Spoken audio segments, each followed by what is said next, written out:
The dream of off-grid living starts with a home. And for us, that home is a tiny house. Today, we're taking you through the journey of building our very first tiny house step by step, from chassis to finish. Just want to show you this, more or less what I've done today. As you see, well, I put that wall up, but I still have to cut the window out. Got the light bulb in. I actually broke this thing a little bit. I don't know if you can see it there, but yeah, it's broken a little bit. Or the panel itself. Alright, but here's the wall. Here's the other light. Here's the wall at the head of the bed. You see the outlets? They're powered. Look what else I did over here. Look at that. Nice little light switch. Now, you ready for amazement? Sure, why not? Power on. Ha! Look at that. Look at that. We've got light. I still have to do this side, but I'll do that tomorrow. But yeah, check that out. You know, and check out the dimmer. Right? Let me see. I won't put you right on the light, but I'll let you see how it dims out. Dim back up. Yeah, so we're rolling on that end. Power off. And that's all being powered by this little thing here. My motorcycle battery. Why a tiny house? For us, it's about simplicity, sustainability, and making the most out of every inch of space.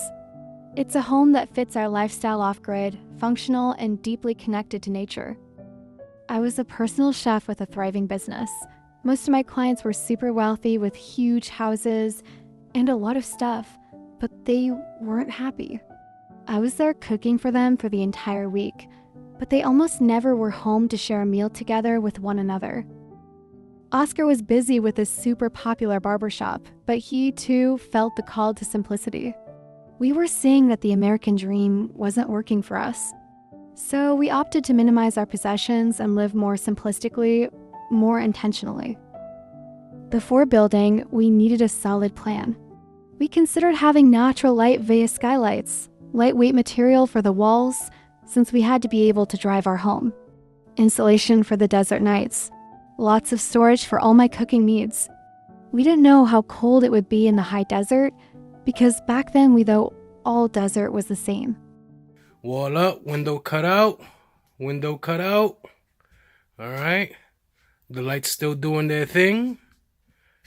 And now here we got this. Alright, so let me go over here so you can see it a little better. Alright, so insulation pretty much down this whole track here.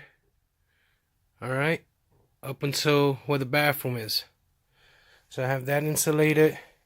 I'm gonna be ready to put those walls up I guess next week. Alright, still have wiring and stuff to do, but you know, this stuff needs to get done in the process as well in order to get all that stuff done, because as you see, I have wires dangling everywhere. Alright, that's what we got. A strong foundation is key. We leveled the 1979 Chevy C-Class motorhome down to its original front seats and chassis. That was the foundation upon which we built everything else. Here I'm going to test the brakes while not running, the flashers while not running. Then I'm going to turn it on, test the brakes at run, and test the brakes then, and then test reverse. This step brought the tiny house to life, transforming ideas into reality. We made sure to leave space for large windows. Natural light is essential in a small space. Oscar was able to salvage and use the original windows and doors from 1979. He spruced up the front door to match the exterior wood. Finally done hanging this light situation up outside so I can finish off my wiring on the inside finally. It's just a little display on auto of the capabilities of these lights.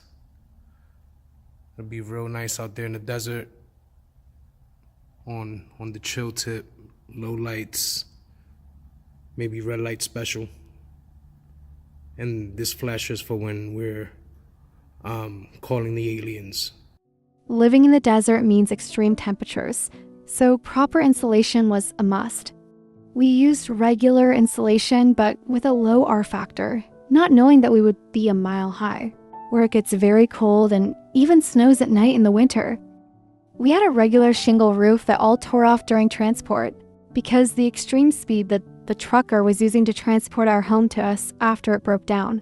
We couldn't afford to put on a roof for the first 3 months after we arrived, since we had spent so much money unexpectedly when we started driving to our new land.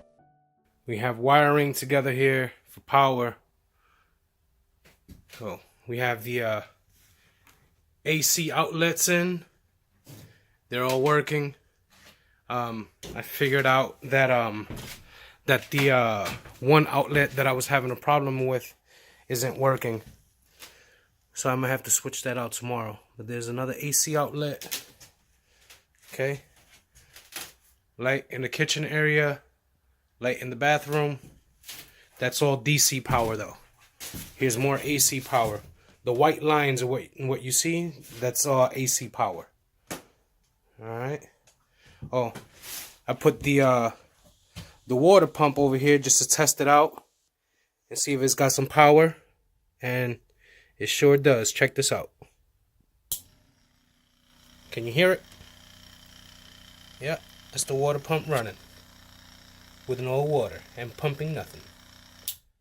Yeah, power's off. Alright, so yeah, that's pretty much what that's looking like in terms of the wiring and stuff and the electrical piece. The electrical piece is about to be finished. This is AC power. There's going to be this is DC power for the light switch in the kitchen. This one over here is going to be AC outlets for, you know, your things. What do you call those things? For things that you need. Like kitchen stuff. Power off in the bathroom. Boom. Alright. The bathroom, we can actually dim the light. So when we wake up in the middle of the night, go to use the bathroom, we don't have to blast our eyes. Yeah. And that's pretty much it. My AC outlets for when I do my shaving and stuff in the bathroom. Yeah, so it's coming along slowly but surely. Look at them arrows. We got a little bit of charge coming in. Yeah, nice. Okay, so this little box is working, which I was concerned about. So I figured out that it's actually working. We're not getting enough sunlight inside of the building. Right now I have the panel all the way out here. Look, so that's the battery. There goes the panel way out there. So, you know, I guess the sunlight is obstructed when it's inside of here. But again, it's not full sunlight either, so maybe we shall see what a full sunlight day looks like. You know, in terms of having the batteries charging while they're here inside the warehouse. But yeah, it's looking good. I'm glad that thing is working. I just need to figure out all the other mechanisms on this thing, on this little charge controller. I guess I need to understand the language first. So I'm gonna really program my mind to just, I guess, speak Chinese or be a Chinese speaker. Interpreting English so I can try to understand. Inside, every inch counts. We designed multifunctional spaces with smart storage, a compact kitchen, and a cozy loft. Living tiny doesn't mean sacrificing comfort. It means maximizing efficiency. Powering the tiny house off-grid meant installing solar panels for electricity and setting up a rainwater collection system. It only rains about 12 inches annually here, so we try to catch every drop. Every feature was built with sustainability in mind.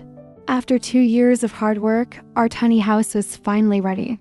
From the outside in, it reflects our journey one of patience, problem-solving, and passion for simple living. Building our first tiny house wasn't just about creating a shelter, it was about building a lifestyle. A home that's sustainable, functional, and truly ours. If you're thinking about going tiny, take it one step at a time. This home has served us well for almost 5 years, and now we are putting the finishing touches on our shed to tiny house conversion. The journey continues and is just as rewarding as the destination.